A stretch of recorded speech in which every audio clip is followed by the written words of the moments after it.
Welcome back to the channel, dear viewers. Tonight, we delve into a tale that uncovers deep family grief, accusations of betrayal, and a looming legal battle.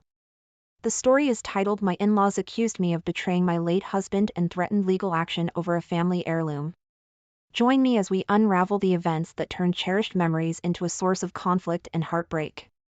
So, sit back, relax, and let's dive into this intense story. I, female 33, lost my husband very unexpectedly 7 years ago. We knew each other from a very young age and married when we graduated college. I've known his family for almost my entire life, and they're the closest I have to actual family. My own family situation has always been problematic. I became very close with his parents in particular. I will still call them my in-laws, and we supported each other heavily through the grief process. We didn't have children before he passed, but we were trying. I began slowly dating again 4 years ago, mostly casual dates and nothing serious. In-laws were broadly supportive. I told them I was ready to date and they said okay but didn't want to know the details. As a result, I only ever spoke about my dating life vaguely and infrequently to them. Around the same time, I got a big promotion and began to spend a couple of months a year in Paris for work, global issue permitting. Then 1 year ago, I met Armand, male 38, and started my first serious relationship since being widowed. Given Armand lives in Paris, our relationship is based there. While we have traveled quite a lot together, we have yet to go to the US together. He hasn't met my in-laws, but I have told them I'm dating someone. Around Christmas, we found out I was pregnant. This was a total surprise as we weren't trying. We've since decided that I'll move to France permanently instead of splitting my time between the US and France so we can raise a family together.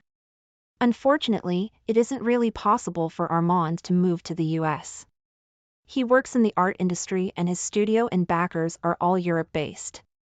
I told my in-laws and they were deeply upset. They said I was depriving them of their only opportunity to have a grandchild. My husband was an only child. Then they accused me of moving on too quickly and not loving my husband. In the end, we had a huge argument and they demanded that I leave all my husband's belongings from our apartment, his clothes, personal effects, etc. to them when I moved to Paris. They also demanded my engagement ring, which is a family heirloom. They said that they should have these because while I've moved on, he'll never stop being their son. I said no. These things are all treasured memories from my life with him and I never want to forget.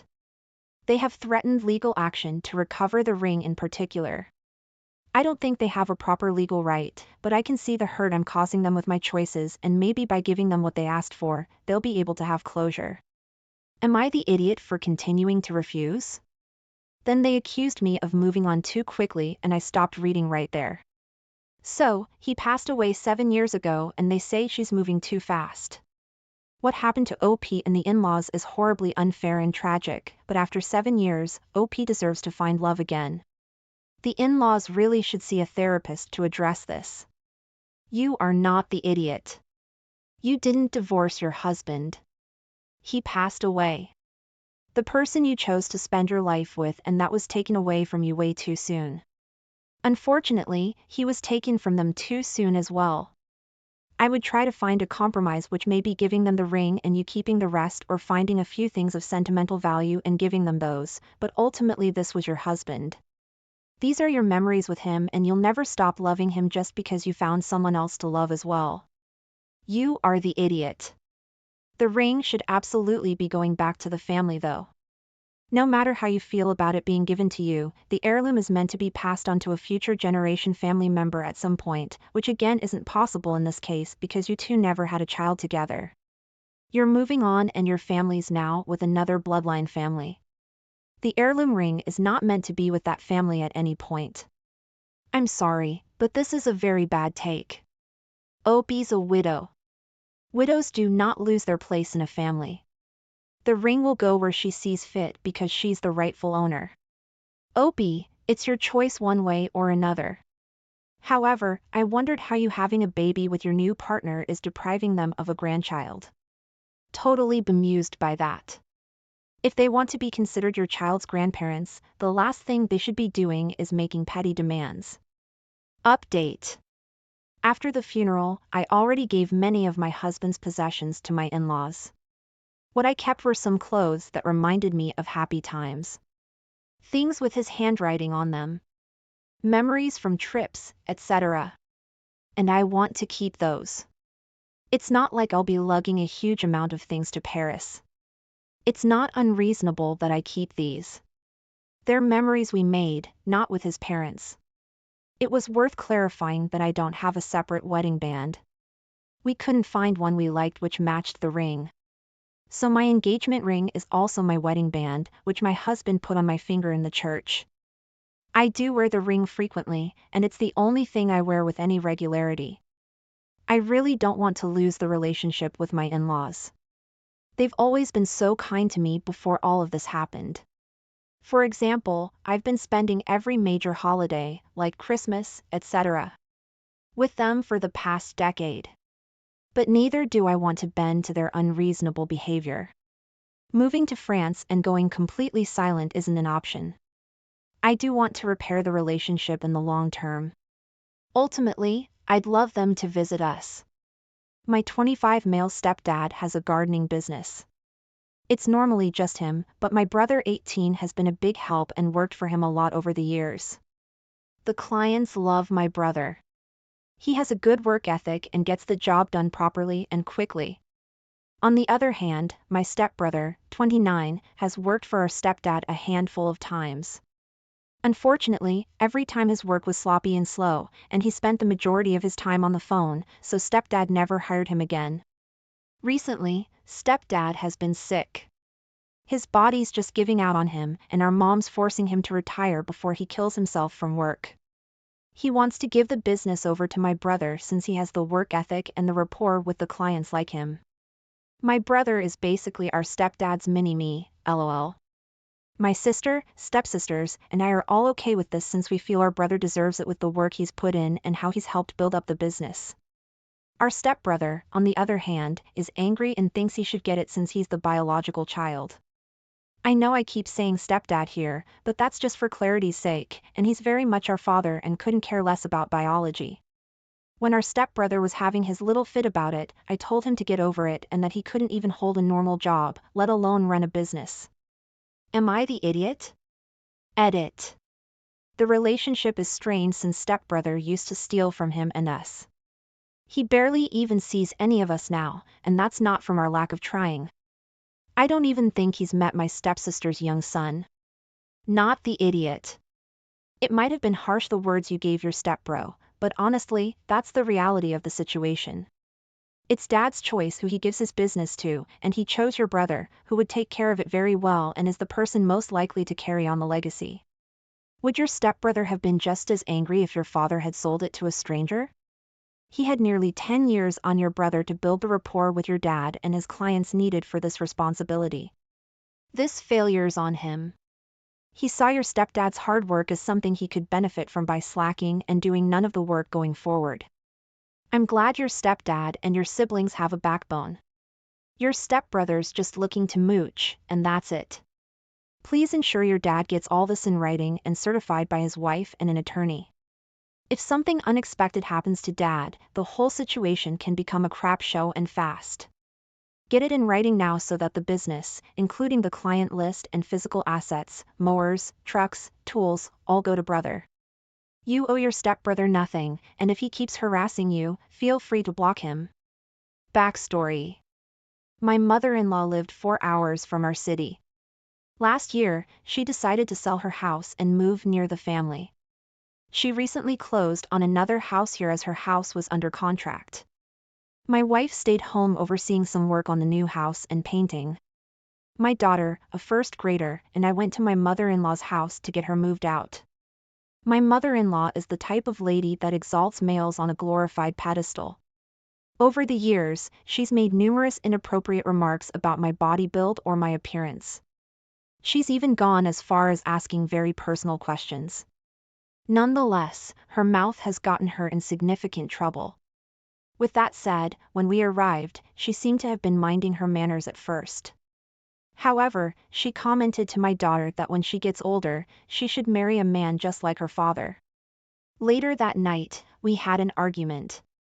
My kid didn't eat dinner because she had a stomachache. My mother-in-law demanded she helps clean the kitchen and said I should be relaxing instead. My argument was, why should she have to clean up from dinner when she didn't even eat? The next morning, my daughter slept in a bit, which irritated my mother-in-law. She commented that my wife is lazy. That's where her granddaughter gets it from. It made me angry considering all the work my wife has been doing to her new house. An hour later, my daughter got out of bed. I was outside when my mother-in-law was putting socks on my kid and said, "Don't ever get fat like your mother." I didn't know about that comment until the next day.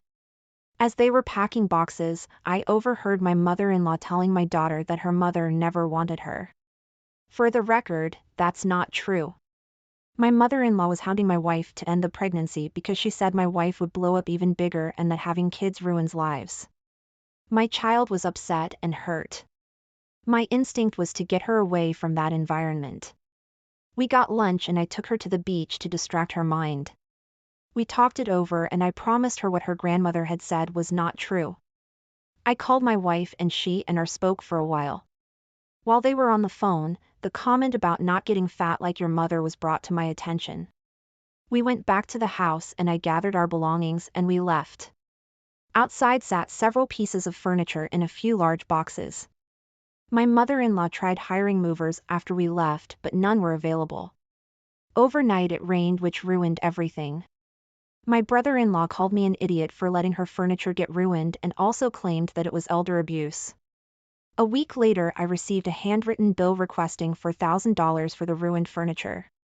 My mother-in-law wrote how saddened she was to realize my wife had brainwashed and demasculized me. The move occurred on the 1st of the year and yesterday I received an additional handwritten letter stating that I'll be sued if I don't pay for the damages. Yes, Your Honor. I'm suing my son-in-law for damages. He left because I intentionally inflicted emotional trauma on his daughter. No, he wasn't being paid for this work. No, he was under no contractual obligation to complete the job. No, I made no efforts to cover my own items with tarps, garbage bags, etc. when I realized it was raining. Yeah, I don't see that playing out really well for her in court. Let her sue you and waste her own time and resources. She has nothing supporting her claim. That's wild. Your mother-in-law is a narcissist. Politely let her know you will deduct it from what she owes from your wife and daughter's past and future therapy bills to deal with the trauma she created by being awful. Not the idiot, and I hope your entire family goes no contact with this cruel and toxic woman. Sadly, I think it's going to get worse. I agree that no contact would be ideal, but knowing mother-in-law's moving closer makes me think that won't be the case, at least not right away. OP's wife is likely far too used to her mother's mistreatment, which makes it harder to build the boundaries necessary. If she does try to take a stand, you know her mom will use moving closer as a guilt trip and manipulation tactic. I, 22 female, will graduate from nursing school next June. I've started looking for jobs and I've been thinking I could try being a particular nurse, those that you hire to take care of a patient in their own home or if they need medical care 24/7. I prefer that for now as I got very anxious during my practices in hospitals. There are many patients and it's a very stressful situation if you don't have much experience. I plan to work as a domestic nurse for half a year and then try again to do work in a clinic or hospital after gaining experience. Well, I have a brother who's a young teen. He has autism and he's disabled from his waist down. My parents asked me if I'd be willing to work for them taking care of my brother. I said it was okay for me. A patient is a patient. Then they asked me how much the family discount was to consider hiring me. I told them they'll have to pay me full price if they wanted me to nurse my brother. There's no such thing as a family discount. They got angry. They told me I was doing this for them and for my brother and that there's stuff more important than money. What I'm asking is not unreasonable after all. I have to take my brother to therapy, shower him, clean him up, feed him, give him his medication, etc. All the same stuff I'd have to do with any other patient. I think I'm asking for fair pay that's consistent with how much work I'll do. I'll charge £25 per hour, which is the average where I live. I don't think I'm being too unreasonable. They told me there's stuff more important than money. Like what? Gems? They're welcome to pay you in those too. Of course, since money's so unimportant, your parents should have no problem giving that worthless cash to you. LOL. I hate parents that try to take advantage of a child's success for their gain. You are not the idiot, but I really don't think you should start your professional career by working for your seemingly entitled parents. 1. You need the real-world experience of interacting with new people. You might think of doing this through a care company. 2. You'll need a valid reference when you get ready to return to a hospital or clinical situation. Working for your parents is different. 3. You need to start earning for yourself so that if you do or say anything they don't like, they can't hold your wages over your head. Family and business do not mix. OP. Excellent advice. I also foresee hours being an issue with this situation. OP is scheduled from 8 to 5, but her parents expect her to stay later or come in early because it's family and family helps out. Also, I hate to think it, but I can't help but wonder if OP's parents would sabotage a reference to keep them from progressing in their career, so they have to keep working for their family. Your parents are tired of taking care of your brother and want you to start doing it so it's not their responsibility anymore.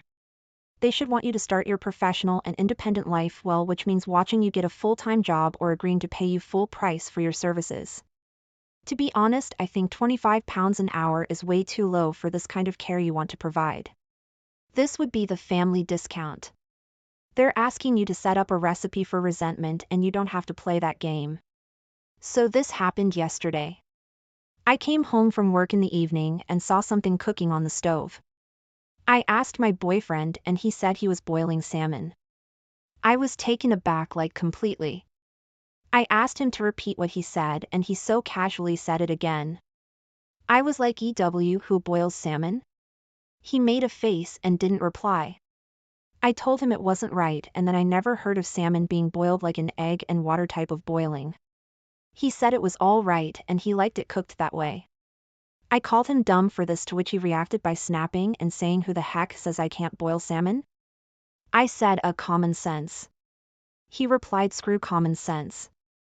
I bet it's no longer common sense to eat an apple from an apple tree in this time and age. We had an argument and he started ignoring me, saying he felt hurt and disrespected when I called him dumb. He's now waiting for an apology. Am I the idiot? I called my boyfriend dumb because he likes his food cooked differently than I do. I actively sought him out, insulted him based on something that had zero impact on me, and demanded he fights back, and now he feels disrespected. I think he should apologize. Oh wow, you are the idiot. A massive one at that. This. OP sitting here like, what idiot boils salmon while high-class restaurants are off poaching salmon and charging top dollar for it? OP is acting like a spoiled toddler who's only been raised on chicken nuggets. Poaching/boiling salmon is very much a thing. It's funny you're getting all bent out of shape and upset when you're the one who called him dumb. Oh, Gordon Ramsay, he didn't even ask you to eat it. He cooked it for himself. He likes it and it's cooked, so food safety is not an issue either. Mind your own business. OP, don't call people names, especially people you love. He feels hurt and disrespected because you use disrespectful language while criticizing his perfectly acceptable choice.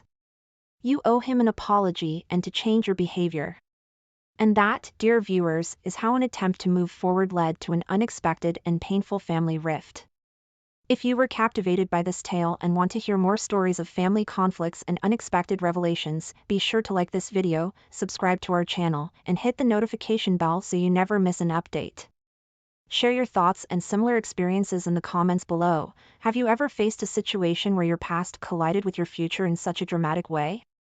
Until next time, remember, the ties that bind us can also be the ones that test. Welcome back to the channel, dear listeners. Tonight, we dive into a tale that touches on family dynamics, cultural clashes, and the explosive drama that ensued when wedding plans went awry. The story is titled My Fiancé Demanded My Sister Stop Using Skin Brightening Cream for Our Wedding, and the Family Drama Exploded. This is a story that will keep you on the edge of your seat as we unravel the events that turned a joyful occasion into a battleground of emotions and beliefs. So, sit back, relax, and let's begin. My fiancé doesn't like skin brightening cream.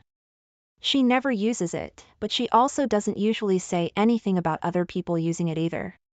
So I was surprised when she told me she didn't want my sister to use it for our wedding and asked me to convey the message. My sister always uses skin brightening cream for any big event, especially if she's photographed, so I know she's planning on doing so for our wedding. My fiancé said she hates skin brightening cream and doesn't want the use of it immortalized in our wedding photos. She said my sister should understand because this is a small family event and the photos will only be seen by our close family and us. She said it's not unusual for brides to have requests about the wedding party's look. She would know better than me, so I agreed. Asking my sister didn't go over well. My sister was furious and said I had no say over her skincare routine. She said she'd use whatever products she wanted and if my fiancé had a problem with that, she could uninvite her. My fiancé said fine, but then my sister won't be a part of the wedding party or in the photos. My mom and sister are furious about this decision and don't want to work with me at all, telling me to get my wife under control because she's being ridiculous. I would think my sister would want to make us happy on our special day and be willing to compromise, but did I ask for too much? Clarification: the cream changes your skin so that you look fair, more like a white person than a brown one. It isn't makeup. It fades over time, so you need to keep applying it and it can make you sick. My fiancé hates it because she's seen it give friends and relatives skin conditions and other illnesses and because women who use it say women who don't are ugly. My fiancé thinks we should be proud of our brown skin because our race has accomplished so many things. That's why she didn't want its obvious use in our photos. My fiancé wants my sister to not use it for a month. You are the idiot. Your fiancé sounds incredibly unreasonable and controlling here. Is this the only thing she's been like this over? Assuming your sister isn't painting her face like a straight-up clown. It's none of your fiancé's business what she puts on her skin. The amount of insecurity it takes to avoid being outshone in photos is incredible. You need to spend some time reflecting on whether you want to deal with this long-term. Right? Like I assume skin brightening works similarly to a spray tan. I do a spray tan all the time before big events, especially when I'm going to be photographed. It would be weird and unreasonable if someone didn't want me to for what appears to be no logical reason. You're the idiot, OP. Not only for agreeing with your fiancé's unreasonable request, but also because of your last sentence. I would think my sister would want to make us happy on our special day. Full stop. That's manipulative. Disagree. I think OP needs to make it really clear that when you're saying a skin brightening cream, you mean a fairness cream. I think that really changes the concept because it involves colorism. I hope you don't mind me asking, but are you South Asian? I am, and I know the craze around fairness creams. Like Fair and Lovely, and the culture surrounding lightening your skin is poignant and gross. I see why it makes your wife uncomfortable to have people bleach their skin around her. Generally, but especially if she's a darker skin tone herself. With the context, I think not the idiot. Sister's not saying she thinks brown people are ugly by using this cream. If anything, she's just saying she doesn't like how she looks and wants to change herself. If a natural brunette lady dyes her hair because she doesn't like herself brunette, that's not some huge message that she thinks all brunettes are ugly. I'm going to treat this as any other moral choice, e.g. veganism. It's one thing to choose a life for yourself and another to force it on others. OP, you are the idiot. Update: after talking to my fiancé, we've decided to just uninvite my sister. Her beliefs are our own and not really any of our business. But why would we want someone who thinks women who look like my fiancé are ugly to be at our wedding? It just doesn't make sense. I always saw it as a personal choice, but it's more than that. By using that cream, my sister's saying to the world that she thinks brown women are ugly. And while that's sad for her because she is one, it isn't my fiancé's problem to deal with. So we just won't have her there. No one should be told on their wedding day that they're ugly. I was with my ex for about 7 years, never married, and we lived together for the last 4. We broke up 3 years ago. She has a 21-year-old son, Shane, who's now going to college in a town I've since moved to that his parents don't live in, about a 6 hours drive. We've moderately kept in touch since the breakup, mostly just when he reaches out to me. I would have preferred a clean break from both him and his mom, but I have a hard time totally shutting people out. I've not seen Shane in person since he was 18. Anyway, I got married last year and welcomed my first child a few months ago. This will be my first Christmas with my wife and child. Shane was going to visit where his mom lives now for Christmas, but due to a pending storm, it's uncertain if he will be able to travel there. He called me last night and asked if he could spend Christmas with me. I definitely got caught off guard and told him while it was good to hear from him, it'll be my first Christmas as a whole family and I would prefer to keep it to just us and maybe her parents who will stop by later. Shane was very upset and told me I was replacing him. I tried to reason with him that this happens when adults move on. I said we could still keep in touch, but I wanted Christmas just with my family since it's our first one. He hung up and then later sent me a long text saying some not super nice things. My wife is glad I said no, but at the same time says she empathizes with how he feels and I should apologize but not necessarily have him over. But she would support me if that's what I want. Am I the idiot for not wanting him to come over for Christmas? Edit. Shane's father is active in his life. He's just out of town. I had only met Shane a few times until he moved in during his high school years. He was very active in sports and extracurriculars, so he wasn't actually home that much for us to spend time together. Their moving in was supposed to be temporary after his mom got laid off and it dragged into their staying longer. His mother was very adamant that Shane had a father and she didn't want me to attempt to parent her kid. While he lived at my house, he was basically an adult roommate. We got along well, but it was never a father-son type relationship. Yikes, dude.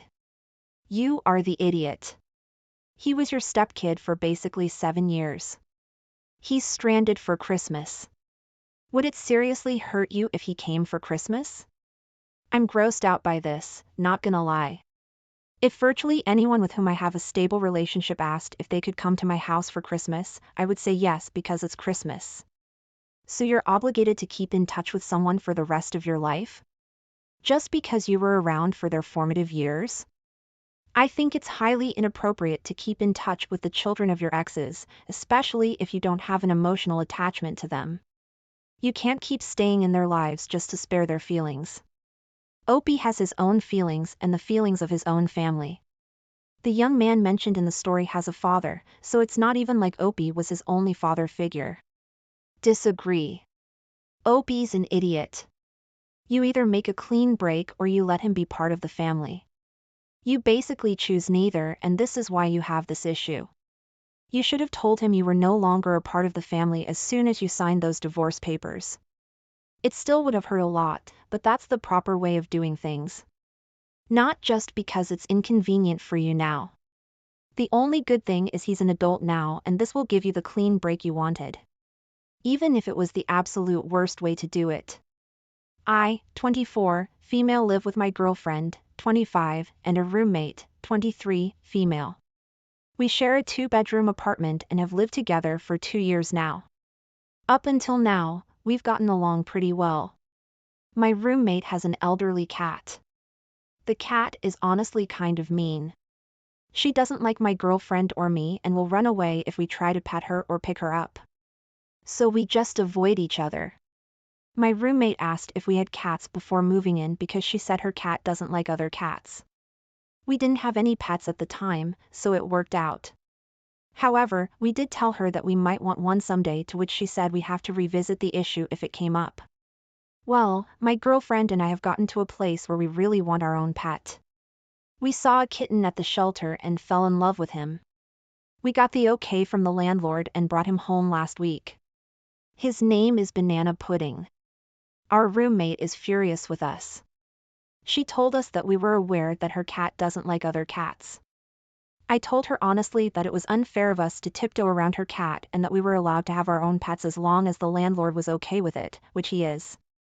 She couldn't expect us to never get a pet or to cater to her cat's needs 24/7. The conversation ended there.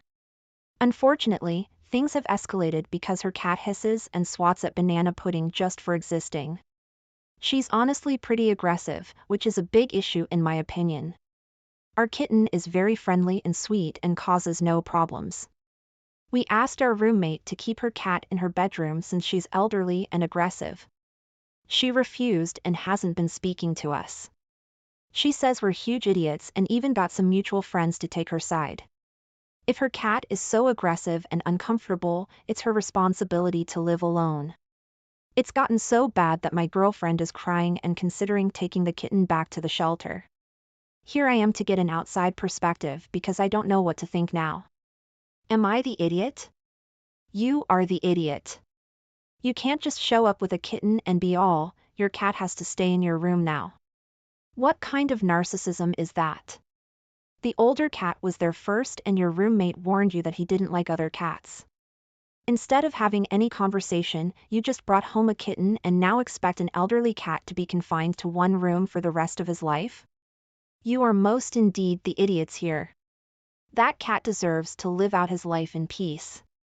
And if you want to keep your kitten, you better go find somewhere else to live. Your roommate has every right to be angry and you're out of line. Also, you're an idiot for not properly introducing the kitten to another cat and vice versa, which could be a large part of the problem. And the spontaneous adoption, they sound so immature. The older cat is not mean just because it doesn't like to be picked up or petted by you. It's a pet with its own preferences. Which is completely normal. You're not a good pet owner. His name is Banana Pudding. It sounds like you wanted a cuddly toy because it's cute. Both cats are living beings with emotions and territory. This place is their home, which you've turned into a place of stress and danger for both of them. Oh, and when Banana Pudding loses an eye, you have no one to blame but yourself since you put that poor kitten in that situation. Same with the elderly cat.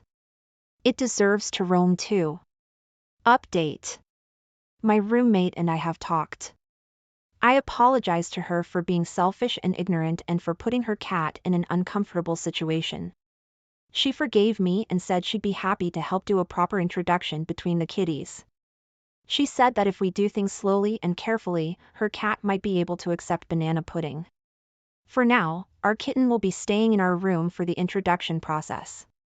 She also taught me a little about cat body language and guys, her cat came and sat in my lap. She even purred. My roommate is a very kind and forgiving person and I'm very thankful that she chose to forgive me after I was such a huge idiot to her. I think things are going to work out. Thanks everyone for your advice and criticism. My boyfriend, 33, and I, 29, female, have been living together for the last year and a half, together for 2.5. A few months ago, my boyfriend had his blood pressure measured and it came back ever so slightly high. He's a very healthy weight for his height, tall and thin, but muscly from work as a diesel mechanic. But high blood pressure is no joke, so he decided to try to clean up his diet a little. I do 90% of the cooking at home. By choice, he does dishes and vacuums, so this isn't an issue. And I genuinely cook on the healthier side. I'm only 5 feet 3 inches and slim and athletic, so I focus a lot on healthy proteins. So we eat a lot of proteins and veggies and I like to play around with different sauces and things to make it interesting. I feel like the meals I make set a strong foundation for an overall healthy lifestyle. My boyfriend loves my cooking and always brags to his friends about what we eat. Suddenly, my boyfriend decided he doesn't want to eat salt in the things we eat at home at all. I can't work with that. We've never used salt excessively in our diet, so asking me to cut a healthy amount from our meals just seems ridiculous. I do too much cardio and strength training and don't want to have a sodium deficiency because my boyfriend suddenly decided we can't have salt in breakfast or dinner, meals we eat together. I brought that up to him and he suggested salting my food separately, which, fine, but we all know it doesn't taste the same. Cooking our food in separate pots or for me to supplement in other ways, like Gatorade. This is where the issue comes in. I would be perfectly happy to make these accommodations if I felt like it would actually help, but he's constantly snacking on high-sodium snacks, like chips and pretzels and frozen egg rolls, and I just feel like it's unfair to ask me to change how I salt our food, before working on cutting out some of his unhealthy eating choices. He's gotten to the point where he feels disrespected if I cook for both of us and use salt, and he'll refuse to eat or do the dishes if I tell him I've salted the food. I think he's being a baby and refusing to stop salting our food. We're at an impasse. So, am I the idiot? I feel like the salt content in our food is not going to be the change he needs to reduce his sodium content, because he's snacking around 6 to 8 times a day. Not the idiot. Pretzels? Come on, man. It's a little salt block. A delicious salt block, but still. The high-sodium snacks are the issue, not your cooking. My dad developed high cholesterol when I was a kid and was told to cut out red meat. So, the whole family cut out what little red meat we were eating. Lo and behold, we discovered that Dad's just eating red meat for lunch at work instead. So, that was the ends of the whole family making the change, because why should we, when he won't help himself? Pretty sure an actual salt lick has less sodium than frozen egg rolls. He just needs to cut the junk food first. A woman in my family went through this. She changed the meals for the whole household and started packing the guy lunches that fit with the dietary recommendations. Went to a lot of effort and expense, getting all their food in line with the doctor's orders. No one was happy about it, but it was necessary for this guy's health. One day she went out to his car to get something and noticed a bad odor. So, she opened the trunk and discovered he'd been dumping his lunch bags in there every day. When confronted, he confessed he's been going out and eating lunch and would have a big satisfying meal, so he didn't have to eat much of the healthy food at dinner either. Basically, it sounds like your boyfriend is saying that he wants to put all the work for this on you instead of him. Make him cook his own dinners. He's eating salty snacks and complaining about your cooking. He can take care of himself. When he cuts out the healthy snacks, you'll resume cooking with compromise. I, 23 female, went shopping a few days ago and my fiancé wasn't supposed to be there, but he kept insisting we had things to talk about, so we showed up. When I was going to pay for my items, he gave me his card and told me that he would take care of it from now on and I shouldn't spend my dad's money anymore. Things are rocky between my fiancé and dad, which is why I think he said it, but the entire thing rubbed me the wrong way. I pushed his hand away and told him I didn't need him to pay for my things, but he ignored me and paid anyway. I was mad, so I asked him what he was doing and told him to stop being an idiot. He told me I was welcome and to stop making a scene. I kept bringing it up and telling him he was being an idiot, so now he's annoyed at me and saying things like I need to get used to not living under my dad's thumb anymore. Am I the idiot? Not the idiot. Hate to break it to you, but your fiancé thinks of you as a possession, not a person. He wants to ensure that you know you belong to him, not your father. If you don't like that feeling, try paying for your own things occasionally. I encourage you to seek financial independence. Are you sure you want to be engaged to a guy who needs to be right and in charge, to the point that his power plays steamroll right over you? I find it disturbing that he said he would take care of it from now on. Does he expect you to be totally financially dependent on him and unable to take care of yourself so you can never leave? Is he trying to isolate you from your family? Red flags. Yeah, your fiancé sounds overbearing and controlling. Why is he insisting on joining you when you said you wanted to shop alone? And heads up, financial control and abuse are a real thing. Make sure you are financially secure in your own relationship, so you aren't relying on him or your dad. Good luck. And that, dear listeners, is how a simple wedding request led to an unforgettable family confrontation. If you were intrigued by this tale and want to hear more stories of family conflicts and resolutions, be sure to like this video, subscribe to our channel, and hit the notification bell so you never miss an update.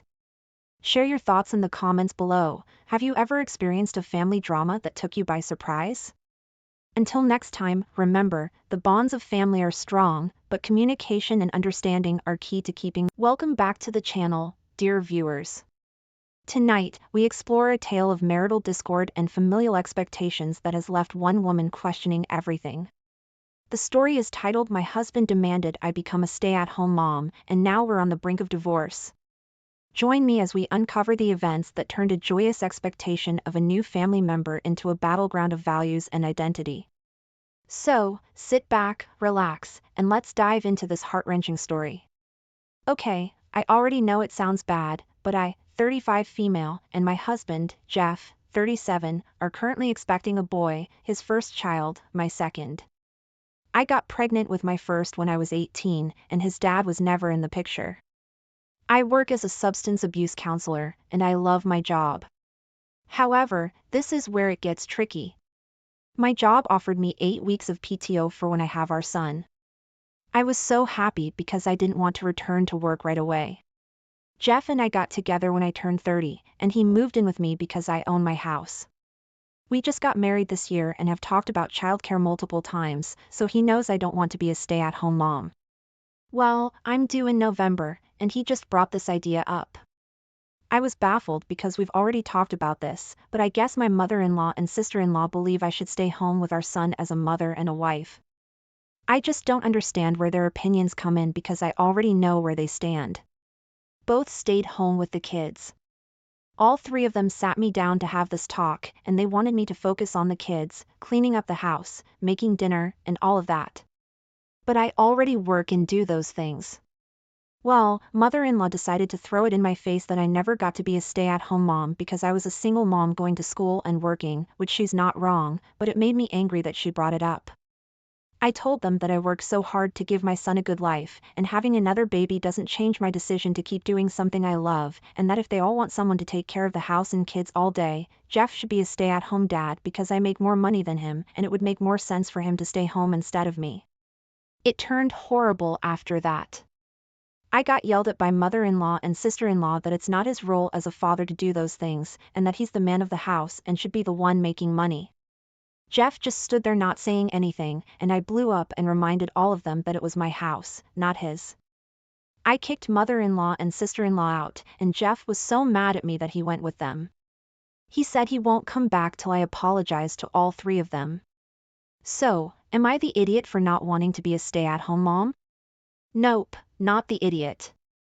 OP, you make more, it's your house, your in-laws are dinosaurs, and your husband just proved that he doesn't have your back. Bonus, here's your to-do list for tomorrow. 1. Change locks. Number 2, make an appointment to see a family lawyer about custody, parenting time, and child support in your jurisdiction. 3. Research them on the internet in the meantime. 4. Resolve that none of those 3 people gets back in the door unless they provide you with a fulsome, sincere apology. Sorry about the marriage, OP. I hope it was fun while it lasted. The thought of my husband bringing my sister-in-law and mother-in-law into my house to tell me what to do with my life, especially after discussing exactly what I want, makes my blood boil. I'm so sorry you had to go through that. Please reevaluate your relationship with Jeff and whether or not his value systems are compatible with yours. Do you want your son to be taught this drivel about how he needs to grow up to be the man of the house? Do you want the rest of your life to be cooking, cleaning, and taking care of the children for Jeff? Because presumably, he won't lift a finger to help you, because that's not his job. Because that's what's going to happen if you stay with this man and let him and his family treat you like this. Please be compassionate to yourself and your children and realize that you deserve far better. My vote is for the husband set up mother-in-law and sister-in-law to deliver this message. And he didn't do it with the goodness in his heart of having the baby have a stay-at-home mom. He did it so OP would take care of him like his mom used to. Flags everywhere. Update. It's currently 1:15 a.m. and Jeff just called me.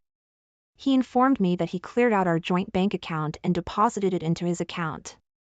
Bill money, savings for future trips, and grocery money that he's been thinking. And the only way he'll come home is if he can be responsible for all the finances. And I put his name on the house too. I said absolutely not and hung up. I've already reached out to my boss and I'll be working from home via virtual meetings. I'll be calling and talking to attorneys tomorrow morning to see what my options are. I didn't let Jeff know I'd be home, so I'm sure he'll try to stop me. Where I live, real estate developers have started snatching up family homes, bulldozing them, and building enormous $2 million houses on plots of land. Unfortunately, the houses also stick out horribly in terms of aesthetics. Think single-level brick homes with three-level gigantic white and black boxes in the middle. My home's been in the family for several generations. We've always been known for having a large, beautiful garden. We invited over kids to help with gardening. We gave away so many veggies. We'd hold parties, etc. It's been a neighborhood treasure for years. Until developers snatched up the lot next door, bulldozed it, and erected an enormous house that blocked the light to most of the garden. Many of us tried to fight it with the city, but everything was denied. It was heartbreaking. Our neighborhood has been changed forever.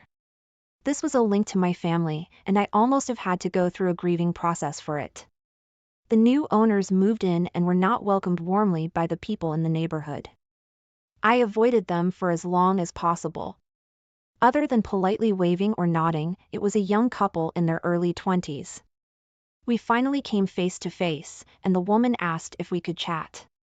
She said she felt like maybe they'd done something wrong when they moved in, or if they weren't pulling in their trash bins or something, being too loud, etc., because people haven't been friendly. The guy says that he's surprised, considering it felt like a nice and somewhat affluent neighborhood.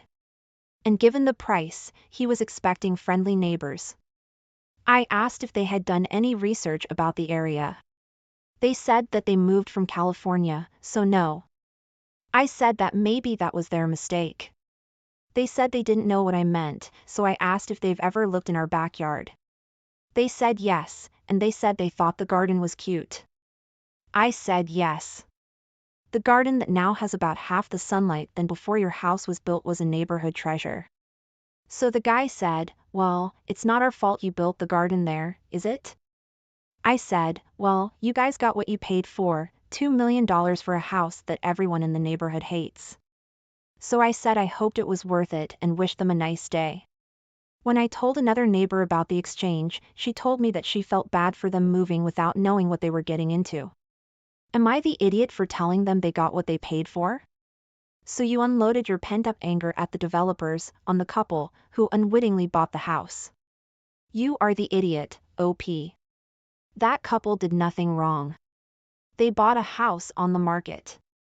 Now, if they had been the ones to buy the house or land from the previous owner, bulldoze it down, and then build their $1 million mansion, you might have a leg to stand on. But from what you say, the neighborhood is taking out their frustration and anger on an innocent couple. Yeah, but I do get why he'd be angry if instead of, oh, we're sorry, we didn't know about your garden, they decided to go with, it's not our fault you built your garden there. When it comes to this kind of mega home, I agree, but I also think places need to change. This is why most grad students live in someone's attic. Many old communities completely boycott any affordable housing, even as the population doubles or more. Mega homes for the rich don't help either, but I dislike the people who want their neighborhoods to stay the same forever, just as much. OP, they bought a house. Did you research the neighborhood? Is your garden a big thing so well known it's in the papers that those people could know about it without talking with the neighbors before moving in?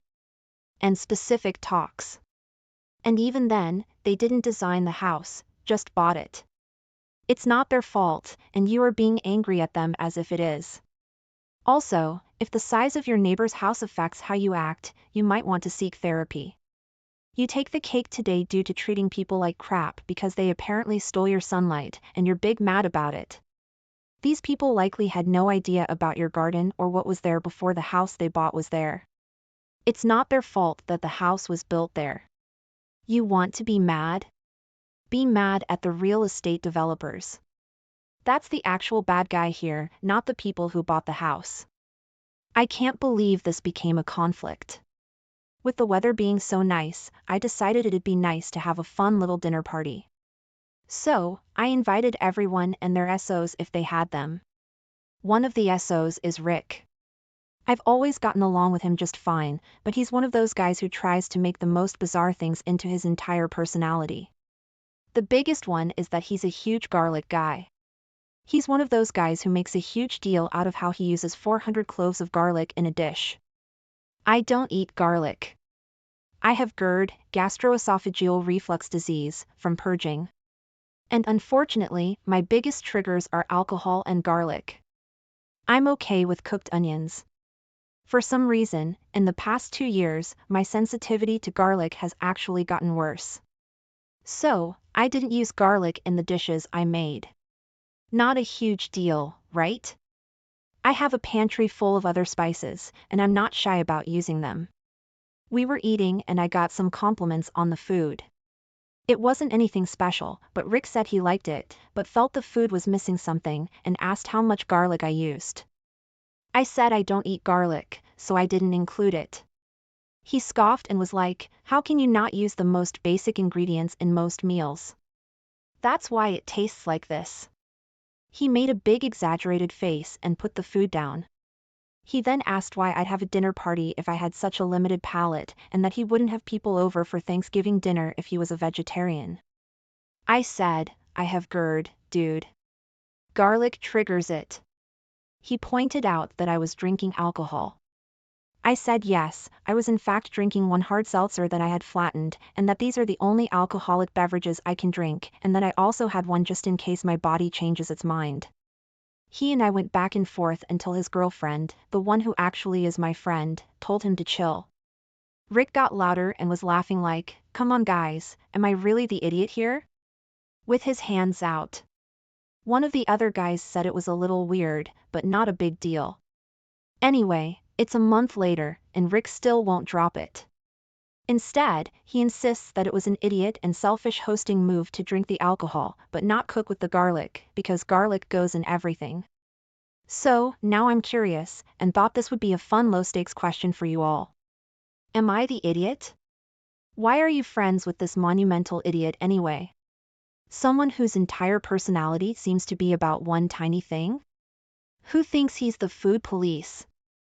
I'm a very keen cook, and garlic is inappropriate for many, many, many dishes.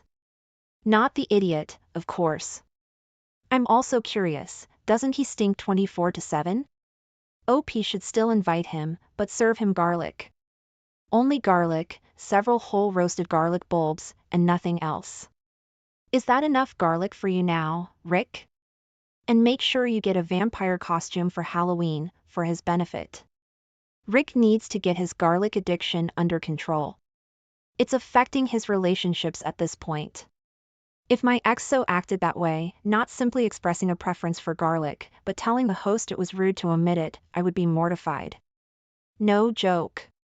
Possible grounds for breaking up, because who behaves that way? Not the idiot, open and shut case.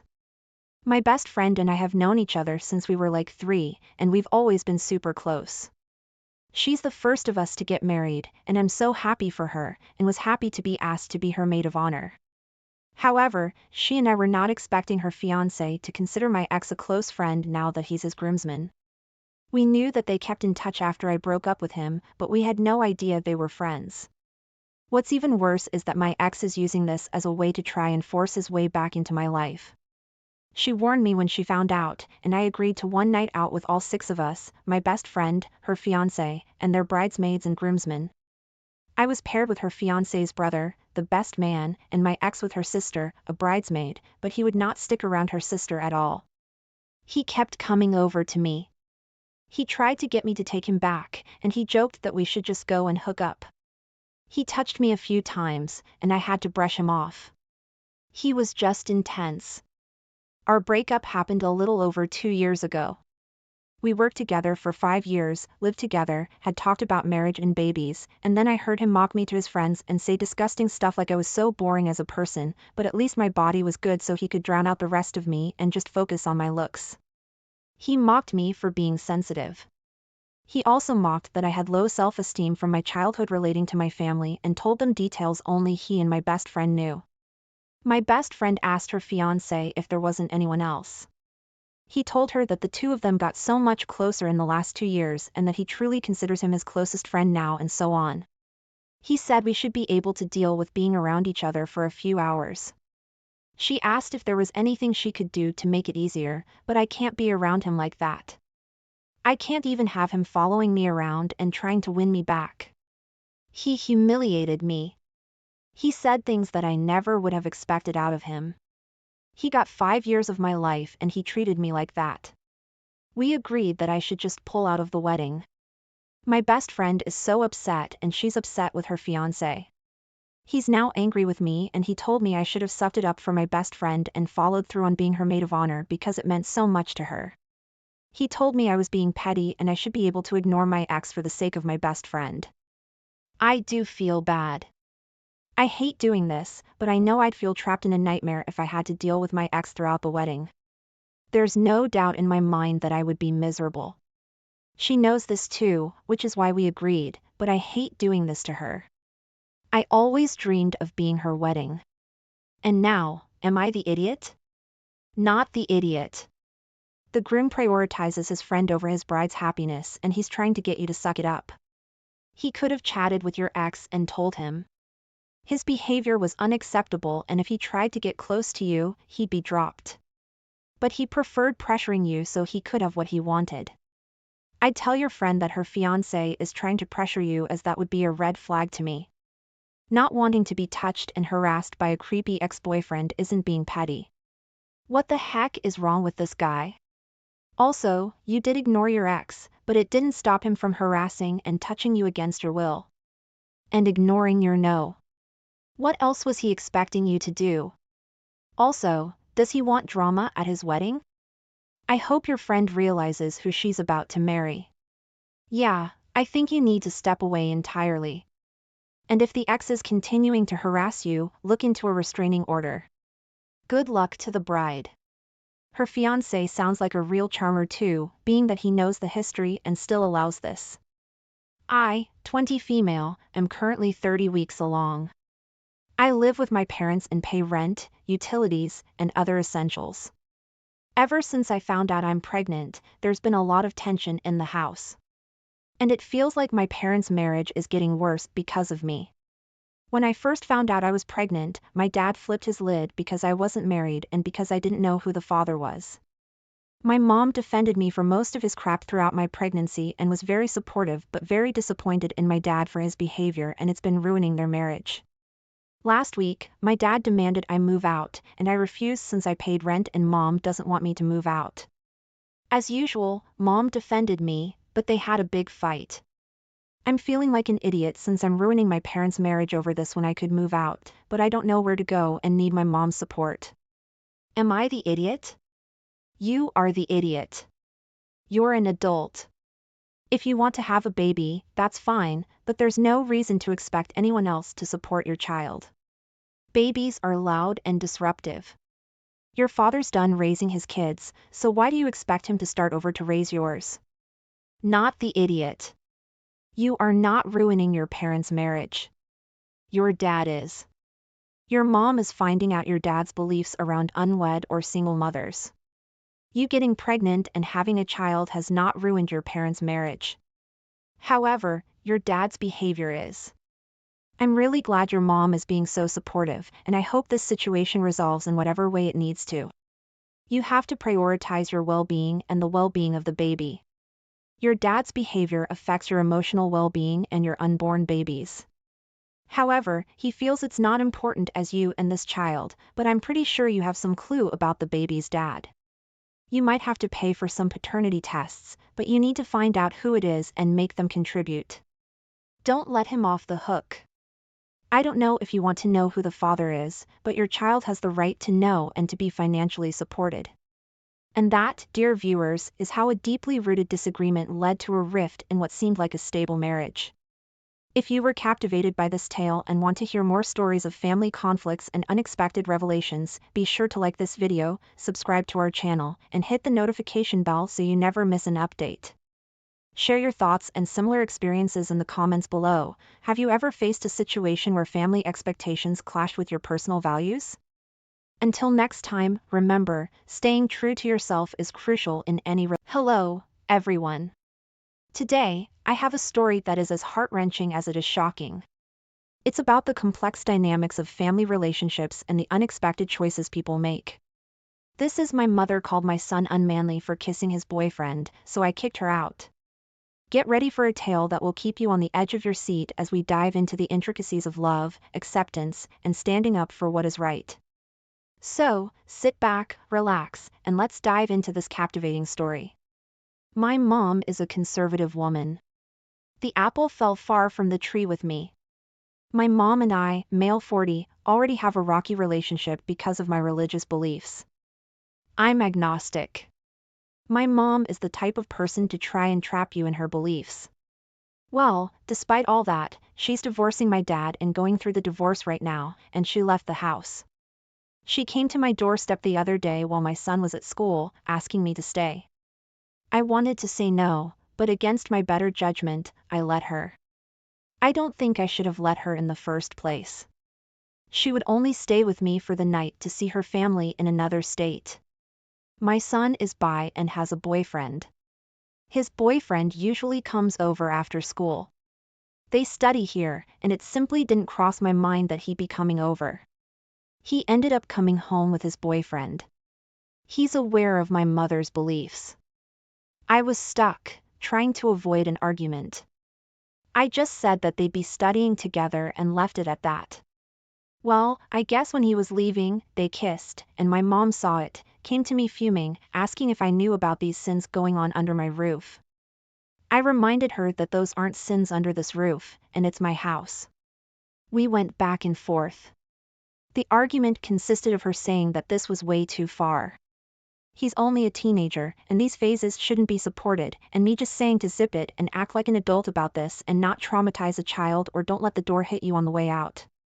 It wasn't until she decided to go to my son impulsively in the middle of my argument, telling him he was unmanly and emasculating himself, acting like a woman. She said that he needs to stop trying to use women's people for themselves. No clue what that meant, and that he looks like a fool spreading the image that he's some feminine male. She tried saying he was going to the bad place, but I walked her out of his room. I told her to get her stuff and find a new place to stay. She argued that she was just saying it like it was. It's a sin. I said that if she focuses on sins, focus on hers with divorcing her husband, and we went back and forth for over 30 minutes of me trying to get her out of my house. Finally fed up, I grabbed her bags, put all her stuff in them, tossed them outside, and told her to get out. Or I'll get more extreme with this. I called my sister to come pick her up. She was waiting for 15 minutes. Mac's mom made it a point to tell the whole family, and they told me that doing that was an idiot move because they made her uncomfortable because we knew her beliefs. I don't think that's right at all. Their reasoning is a no in my opinion, but solely for what I did. Am I the idiot? I feel my only dumb move was letting her in, not the idiot. She claims to be a Christian, but skipped the verses about not judging or loving one another. Your responsibility was to your son, and you took the action necessary to protect him and make sure he knew that you would. Your mother sounds horribly toxic, unfortunately, like a great many people. I'm glad your son is raised by a parent like you and not her. This story has a hypocritical choosing beggar idiot, and it's not you. She disrespected your rules in your house, even while you were doing her a favor. She couldn't zip it for 24 hours. Even if she disapproved, she could have gone to her room and shut up until the morning, or left of her own accord. She chose to die on the hill. Think of it this way, at least now it'll be much easier to go no contact after this, and your extended family told on themselves. Grandma sucks. Get a rainbow flag for the front porch. Maybe it'll work like garlic on vampires, and she'll stay away. I'm 29 male, currently planning a wedding, and we're getting into the nitty-gritty details. For background, my parents got divorced when I was 5. The divorce happened after my dad fell in love with his current wife, my stepmom, Alice. They claimed they didn't cheat, but waited to be separated before anything physical happened. I don't know or need to know whether that's true. My dad and Alice got married, and we were living together by the time I was 7. They had my 2 siblings within the next 4 years. My parents had split custody, and Alice was 100% a mother figure to me. We're very close, and she's been there for me in every tough moment. She also helped pay for my college and grad school, which I greatly appreciate. My mom is a good mom, but we've never been as close as I am with my dad and Alice. Our personalities are very different. We're planning the first dances right now, and have my first dance with my fiancé, and she has hers picked out with her dad. Her parents are still married, so there's no drama there. But being so close to Alice, I really don't feel right excluding her and only dancing with my mom. So I asked her if she'd be comfortable doing one with me as well. She was overjoyed and cried with emotion. I'm really excited about it, but once my mom found out, she flipped out, said I'm replacing her as my dad had replaced her. I told her it's not a replacement, but she's been so supportive of me my entire life, and I consider her a true bonus mother, so I don't want to exclude her. But she doesn't want to accept that. So yesterday, my aunt, mom's sister, called me and ripped me a new one.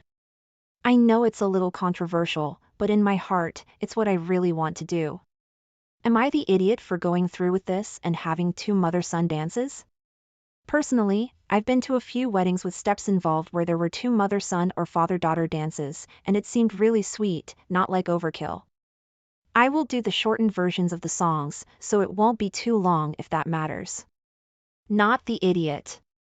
Alice has been in your life since you were 5.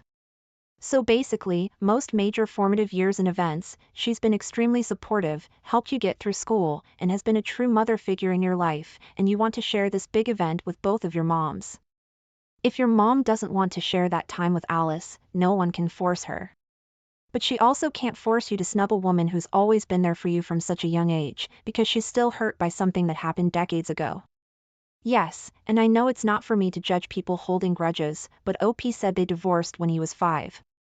He's now 29, and his dad and Alice are still together. It might sting, but it's also reality. OP's mom must come to terms with the reality of the situation, and now her son has replaced her. This woman stepped into her life and took her child. Their relationship is arguably closer. Wouldn't you have a problem with that? OP, when you're saying your vows to your wife, staring into her eyes, and telling her how much she means to you, I want you to picture your future family. Now imagine your wife having intimacy with some other dude, and your wife unrepentantly says, well, screw you, you're not good enough, and she leaves. So all you have left in the world is your child. And now you're looking your mom in the eye and saying, yeah, of course, she's just better than you. Dude, just wow, your lack of empathy for your mom is staggering. My point is that don't be surprised if your mom doesn't attend the wedding. Don't be surprised if you never talk to your mom again.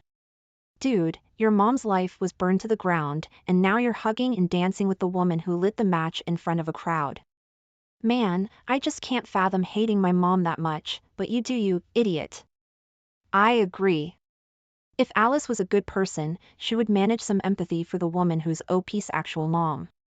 She could say, honey, that is such an honor to be asked, but I don't want to hurt your mom. And as a mother myself, I know just how hurtful it would be. You should share that special mom dance with just her. OP, this woman broke your family and then warmed her way into your heart with money, and you're saying it puts her on the same level as your real mother? Wow. I, female 29, own my own apartment. It was inherited, and I know I'm extremely lucky. However, to be able to keep the apartment, I rent out a room. We share a kitchen, a living room, and a bathroom, and have separate bedrooms. When my current roommate, female 26, signed the contract, I reviewed it with her. Mostly standard stuff, but one section is added that no cats or babies. Children are allowed. Cats because I'm highly allergic, and children because I don't want to live with a child. Children visiting is fine. We have an agreement that any long-term visitors will need to be cleared by the other person. Breaking those rules will lead to eviction. We get along great. We're quite similar in our habits. She always pays her rent on time, and there is no food stealing. After about a year, she calls me into the bathroom one day. Standing in front of the mirror in a foreign-fitting stretchy dress, she looks at her stomach. She asks me if I think the dress still fits her. I could see her stomach was bigger, but I sometimes look like that in the evening, so I assumed she was bloated. I brush it off and say she looks fine. We should normalize being bloated at the end of the day. She gives me a weird look before she says she's not bloated. She's 3 months pregnant. Yep, that's how she decided to tell me. Anyway, I'm kind of taken aback as it came out of the blue. She's never mentioned it before or wanting a kid or a boyfriend. Found out the pregnancy was from a one-night stand. After probably looking like an idiot for a few seconds, I calmly congratulated her. Not with a lot of enthusiasm per se, as I really don't get excited about the idea of pregnancy and babies, and this really was a surprise. But I was polite enough after an awkward silence before I made up an excuse to have to go study. A few weeks go by and we kind of just go back to normal. While making dinner one evening, I ask her if she's found a new place to stay. She's really confused and asks what I mean. I reminded her of the contract she signed that says no babies can live here. I tell her that she can stay up until the baby comes, but it's wise to look for a new place soon. I don't know if she assumed she'd be able to continue to stay here with the baby, but I guess so. A few days later, I started getting texts from her friends calling me an idiot for kicking out a pregnant woman on the street. She has like 5 months to find a new place, and I charge a pretty average rent for the room, so it's not like she can't afford other places with roommates. I completely understand why I might seem like an idiot to some, but I genuinely think I'm in the right here. Why should I ignore my boundaries and comfort because my roommate decided to have a baby when she knew from the beginning it's a deal breaker to live here? Anyway, I guess I'm here to get a wider perspective on this. Not the idiot. It's your apartment and she signed a contract. Getting knocked up does not automatically qualify you for exceptions. You haven't kicked her out. You've told her she needs to find a new living situation. She has months to find a new place, and all those friends calling and texting you can offer up their home for her to stay. Did she think you would help raise this baby and just forget about the contract? When was she going to tell you? LOL. If she thinks she's going to do this all by herself, maybe she doesn't understand what's about to happen here, because it's hard for me to imagine how you wouldn't get pulled into helping all the time, or at the very least, being very inconvenienced and looking like a jerk when you tell you won't help out when she's exhausted and sleep deprived. So, I completely understand why you'd want to keep the boundary. Exactly. She did agree to the contract. No babies means no babies. You were never the kind of besties that you'd put up with someone else's baby, and you gave her 5 months' notice as well. Her financial situation is not yours to solve, and it's much kinder to be firm about this now than when she comes home from the hospital and finds her stuff on the curb. My wife and I have been married for a decade. She's a stay-at-home wife and we have no children. She has a daughter from a previous relationship, Sarah, and we've gotten along for the most part. Sarah's a junior in college pursuing a biology degree with additional courses required by medical schools. She's dreamed of being a doctor and helping people since her mom and I met. The problem is, she could be a better student. She's failed her biology 1 class and had to retake it to get a B. She really struggled in her next level biology class and finished with a C. She also got a C in her chemistry class. She got a B in Calculus 1 and 2. She's making A's in her non-science and non-math classes, so they're padding her GPA, which is at a 3.2. This semester, I just learned that she'd make B's and C's in her science and math classes.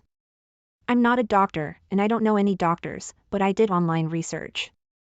I discovered that medical schools require many things, but at the top of the list is a high GPA and top grades in science and math classes. Unfortunately, with Sarah's grades, she's not getting into any medical school. I even looked into nursing school to see if I could talk her into going that route, and all the ones I looked at require higher grades than she has. I talked with my wife about it, and she said that medical schools look at other things besides grades, and that's where Sarah excels. She has a solid volunteer resume, and she cares about people. I argue none of that mattered if her grades weren't good enough. She argues that Sarah will do great in the interviews. As I said, I have no experience with medical school, so I can't argue with her logic. Instead, I talked with Sarah when she came home for Thanksgiving and told her to look into another major because she might not be cut out to be a doctor. She ran to her mom, and we all got into a huge argument. I lost my temper and yelled that I'm not wasting any more money on something she'll fail in. I told them both I'm not paying for next semester's classes unless she changes her major to something more realistic. I feel bad, I do, but I'm not rich, and I don't have money to waste if she doesn't have a chance to get into medical school. Am I the idiot? Not the idiot. Medical schools are very competitive, and everyone has a minimum GPA requirement. If her GPA is below that, they'll automatically reject her without the chance of an interview. Sometimes being a good parent is putting a stop to the madness and saying no, even though it's hard. I would go and speak with some professors and guidance counselors about this and see what they say, then have her go with you before any decision is made about her future. Is she aware of the work that goes into being a doctor? What would it be like? Can she do some work at a hospital and see how hard it is? See if nursing is best for her? You are the idiot. It's your money, but to tell your stepdaughter out of nowhere that you cut the money isn't nice. Give her one semester to achieve better grades and prove herself, then she'd know what she had to do and what was on the line. I'm a successful engineer. Do you know what I had to calculus 1 and 3? Do you know what I never used since school? Any of my college classes.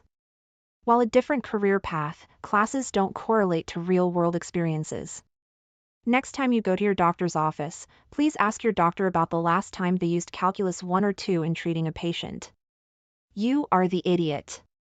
It's not wasteful just because she doesn't have a 4.0. I've usually gotten along with all my son's teachers until now. A couple of weeks ago, I was talking to a single mom from my son's 3rd grade class and she was complaining about how hard it is to be a single mom. Then she said, "You single dads have it so much easier than single moms." The stuff she was complaining about seemed more about her being lazy, and it's not like her kid's dad isn't as involved as she is. I, on the other hand, am raising a preschooler and a young child solo. There's no child support, no one to take them off my hands, etc. I can't tell you how helpful it is when both have an after-school play date with other kids. Parents take little stuff like that for granted. In response, I told the single mom, "It's not that I have it easier, it's that I have my act together." She was offended by my remark, but it's true. Yesterday, I was speaking to my son's teacher. She's someone I wouldn't get along with, so I don't try to deal with her unless I must deal with her. She asked me if I thought it was helpful to tell other parents that they were lazy. I asked her if she was helpful with her grammar and spelling errors in her class emails. She asked, "What errors?" I said, "I'll send her some examples because I want it to be helpful." So I did, and she hasn't responded. Personally, she should be paying more attention to her emails and less to providing commentary on discussions that she wasn't a part of. Not the idiot. Parents can't run to their child's teacher because of another adult. Also, if she took that as you told her she's lazy, then that's on her. She obviously knows it's true and got offended by it. Also, no reason for a teacher to mingle with parental stuff that has nothing to do with the child or education. I'd be petty too if she didn't have correct grammar teaching my child. Everyone's the idiot here. Look, I get it must be infuriating to have your parenting undermined by someone else, but take a breath and seek out the high road every so often. The mom was venting. Some people do a crappy job blowing off steam and bring other people down with them. Don't be like them. And while the teacher is way out of line to get involved with this scenario, your petty response was an unnecessary escalation. And there you have it, a journey through the emotional turmoil of family expectations and personal boundaries. If this story resonated with you or left you wanting more, don't forget to hit that like button, subscribe to our channel, and ring the notification bell to stay updated with our latest stories. Share your thoughts in the comments below. Have you ever faced a difficult choice about family and personal values? Until next time, remember, standing up for yourself and your loved ones can sometimes be the hardest, yet most important. Welcome back, everyone! Today, we have a story that will truly test the boundaries of family loyalty and support. Imagine struggling to conceive a child for years, only to have your heart shattered repeatedly. Now, picture being invited to a dinner intended to cheer you up, only to be blindsided by the very news that brings you pain. This is the story of a couple's heart-wrenching experience, titled, "My Mother Invited Us to Dinner to Support My Wife After Her Miscarriage but Shocked Us with Her Pregnancy Announcement." Let's dive into this emotional roller coaster. I'm 28 male, happily married to my wife, Sarah, 31. We've been together for over 6 years and married for 3 years. My mother, Laura, 45, had me pretty early on. She always wanted a big family and has been with my dad since they were teens. After she had me, she decided to be a stay-at-home mother and in the space of 10 years, had 7 kids. So, I have loads of siblings. She's recently announced that I'm to become a brother again. Sarah and I have been struggling to conceive for the past 3 years. We really would like to have a kid together and consider looking for other options, but my family talked us out of it, saying we shouldn't trust our child with some unknown woman.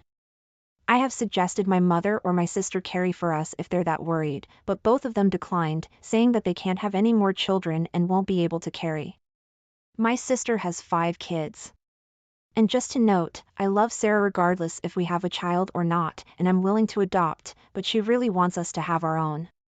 Sarah and I have tried a lot of options, and recently, unfortunately, she had another loss, and this was really upsetting and depressing for both of us. So, I've shown my support, and my mother, who knew about our struggles in recent news, invited us out to dinner at her house yesterday to support and cheer Sarah up. Sarah wanted to attend as she has a very good relationship with my mother. My entire family was there, and the dinner was going well. Sarah congratulated my mother on her pregnancy, and I thought that would be it. Then my sister announced that she was pregnant again, and basically, she and my mother ended up having the baby talk really loudly, where my sister was excited to have another brother, and my mother wanted to have another grandchild. That was too much for Sarah, and she got up and left in tears, and I followed her shortly after. She had to cut off her family because they kept telling her she was not a woman for not being able to have children and was too old, and this got to her too much. After we got home, my mother called me and said Sarah behaves very rudely, and she was expecting an apology as it has ruined the dinner to celebrate life. I got angry and told her that she was completely out of line and inconsiderate for having the baby talk with my sister when she knew Sarah had another loss, and her life celebration dinner made things a lot worse for both Sarah and me. I've also said that we would not have come if she had told us what the dinner was about. In the end, I was called an idiot for not appreciating another life being born. Am I the idiot? Edit. To point out, my mother has told Sarah and me that the dinner was to support her after the loss. In no way or form did she mention this being about the celebration of life, pregnancy announcement, fertility lottery, and babies. We wouldn't have come if that was the case, and we were aware of it. Not the idiot, but let me get this straight. They have shot down options that you and your wife have considered. Firstly, they declined to carry for you because neither could have more children.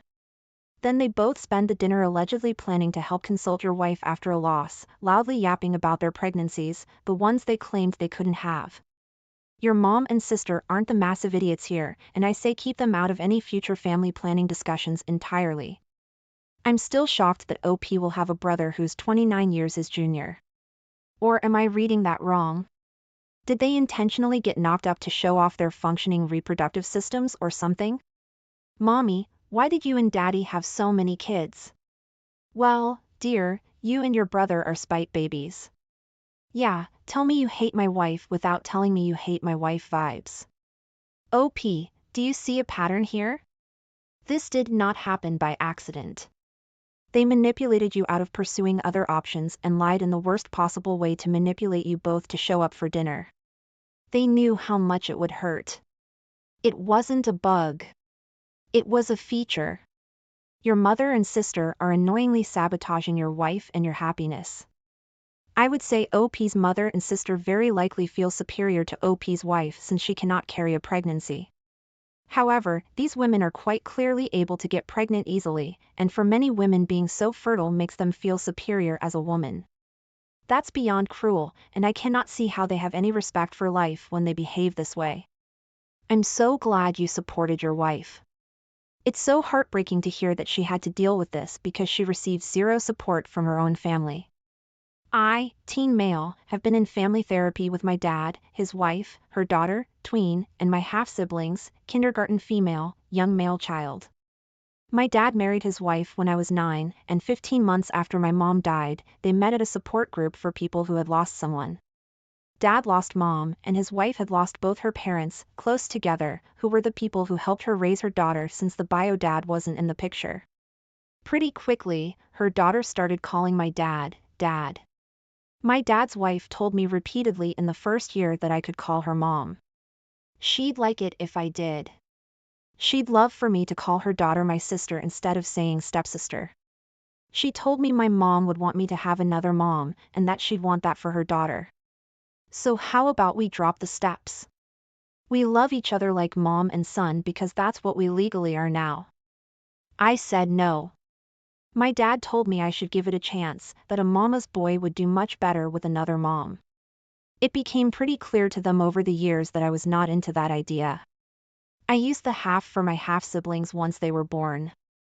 I never dropped the step, and I never called his wife mom, not even slipping up in a conversation or with other people.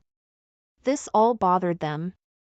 So 17 months ago, they decided we should all go to family therapy and help smooth out all the creases, which to them is the step and half titles. The therapist and I have talked a lot over the months, just the two of us. She's pretty cool and knows what they want isn't going to happen. My dad and his wife started saying they wanted help for us to be the perfect family, and the therapist will always use the language, let's find your family's version of perfect, whatever that may be, which I think makes sense because I know for me, this will never be my perfect family. I also know they will never get the image they have in their heads. 3 weeks ago, we had a session with a fill-in therapist because our usual one is sick. During therapy, my stepsister felt really bad that I said stepsister after someone said I should take a photo with my sister. She also said she hates that I don't love her and she really felt it that day. Then her mom started talking about the perfect family thing. The therapist was not in control and had no idea what he was doing. I started getting mad because my dad and his wife were repeating the whole perfect family thing over and over again. I ended up saying we will never be the perfect family and I'll never see them as my ideal family, that I wouldn't even choose for them to be my family. It became a huge fight and I got grounded for 2 weeks for saying it. My dad told me he was tired of me not trying to make this family work and he told me I was out of line for saying what I did. Am I the idiot? Not the idiot. I'm so sorry that you lost your mother first and foremost. Secondly, your dad is a major idiot for trying to force you to feel a certain way about his new spouse and kids. And thirdly, he's a super turd for punishing you for what you expressed in therapy. This is something to discuss with your regular therapist next time because someone needs to straighten that man out. Reach out to your mom's family, particularly your grandparents. Let them know you were restricted from contacting them, but you're now old enough to do so on your own. Call, text, and video chat regularly. Build a relationship. Try to arrange a visit and outing. See if you get on with cousins your age. So sorry for your loss. You're not being unreasonable. Your father lacks empathy. He's decided not to face his grief but rush into another relationship. His anger at you is because you remind him of his failing to support you as a father and to deal with his grief properly. Your stepmother is an insecure idiot. My male teen, mom 39, remarried John, 44. He has 2 daughters, Kayla, a young teen, and Janice, a teen. They remarried about 4 years ago, and John's parents hate us. They don't like the fact that John remarried and hate me especially. But I think of John as my dad and Kayla and Janice as my sisters. So it was Kayla's birthday a few days ago, and her grandparents, who adore her, wanted to have a surprise party for her but keep it between family only. So when I heard of it, I was excited and helped with the cake, etc. On the day, everyone was getting ready, and it was going fine until John's parents asked, "What are my mom and him doing here? They're intruding on the party." They then told me I wasn't technically part of their side of the family and that they were clear enough to say it was a family-only party. I was upset and argued back, and during all the chaos, the surprise aspect of the party kind of fell through. And basically, Kayla came back to see everyone fighting. John's parents told me I ruined the party, and they brought Caleb plus Janice and John back to their place instead to celebrate. I think what they did was unreasonable, but I also think I may be the idiot because family dynamics are complicated. I may have blown everything out of proportion. Holy cow, not the idiot. Also, it's hard to determine if John or John's parents are the bigger idiots. I lean slightly toward John for not standing up for the woman he married and saying this is my family, like it or love it. Everything is wrong here except you, my dude. Stand your ground for you and your mom. So they were making a surprise party at your parents' place and expected you and your mother to leave during that time? That's just so much BS, especially since they didn't seem to have any problem with you helping them set everything up. Screw them. They are the idiots. They said family only, and you and your mother are now family whether they like it or not. What were you two expected to do, leave your home for a few hours and not attend a party happening there? That's unacceptable on their part, and I can't believe your stepfather went along with it. I mean, he is a 44-year-old man and left with them. That is the most concerning part about this to me. You're a young teen. This is not a situation you should have been put in to begin with. I'm finding it hard to understand why more people are not identifying John as the giant idiot. I mean, sure, the grandparents are awful, that's a given. But John saw this go down and then left his wife and stepchild to party with his real family? Really? That's an actual idiot move. I, 38 male, have 2 daughters, Nora and Lily, teens, from my former marriage. I got married to my current wife, who has a daughter, Jenna, a teen. Jenna has a disability. She's in a wheelchair. Before I met her mom, her life was pretty much inside the house. She was homeschooled up until I got her in a private school, but she still struggles with socializing due to growing up so isolated. My wife didn't want to, but I pushed for Jenna to get therapy, which I hoped would help her with her relationship with Nora and Lily. But the kids took their time to get to know her. So, yes, they did exclude her from activities. But I had several sit-downs with them in hopes of getting them to understand that Jenna is a normal girl and has so much in common with them, so they shouldn't feel like she's difficult just because of her disability. I thought things were getting better. But days ago, and while we were at a beach resort for 4 days, Jenna stayed with us while the girls kept going out. On our second day, I saw the girls getting ready to get ice cream. I asked Jenna if she wanted to join them, and she said yes. So, I asked them to take her with them, and they were unsure at first, but then took her. An hour later, my wife came to me saying that Jenna called her, saying the girls left her near one of the benches and told her to wait 5 minutes till they got ice cream, but didn't come back. So, we went there immediately and found Jenna sitting alone while the girls were eating ice cream and hanging out at a different location. I got so mad at them, especially after they admitted to leaving her there. I told them vacation was over for them and had them pack their stuff and take them home. Both were crying and pleading in the car while my wife and Jenna waited at the resort. I dropped the girls off and had my mom stay with them. Then I returned and resumed the vacation. Both girls and their mom were all over me about this, and their mom went on a rant about me favoring my stepdaughter over my biological ones and being a doormat for my wife. The girls were upset, but I explained why I did what I did. Their mom defended them, saying that I shouldn't force them to care for their stepsister and expect them to be her maids and stop their life for her. It got to my former in-laws, who blamed me for ruining the much-awaited vacation for the girls and acting irrationally. I questioned whether I messed up and went too far with my reaction. All I wanted was for them to be upfront and honest and not abandon her the way they did. Everyone's the idiot here. Are you sure this is because Jenna has a disability? Or is it because she's the stepsister? You can read so many stories about people being forced to be friends with the stepsiblings and how badly that went. Yes, leaving her there alone was bad. And yes, you should have punished them for it. But it would help if you weren't also forcing them to be friends. Let them make a relationship at their own pace. Also, she's not just a stepsister, but also a much younger stepsister. No teen wants to hang out with a kid and play babysitter. I think OP needs to be clear that any punishment, and I believe there should be one, isn't because they don't like their stepsister. It's because they endangered her well-being. Yeah, I'm not condoning their actions, far from it. But I have to wonder, when you did these sit-downs, were you only thinking about Jenna's feelings? Or did you consider your daughter's feelings too? Because there are two sides to every story. I wonder how they feel about this. Given that they've continually tried to exclude Jenna, avoid bonding with her, and he keeps insisting they do, I would put good money on him only looking at this from her perspective, to be honest. Most step-parents realize at some point that you can't create a bond if all kids aren't ready or willing.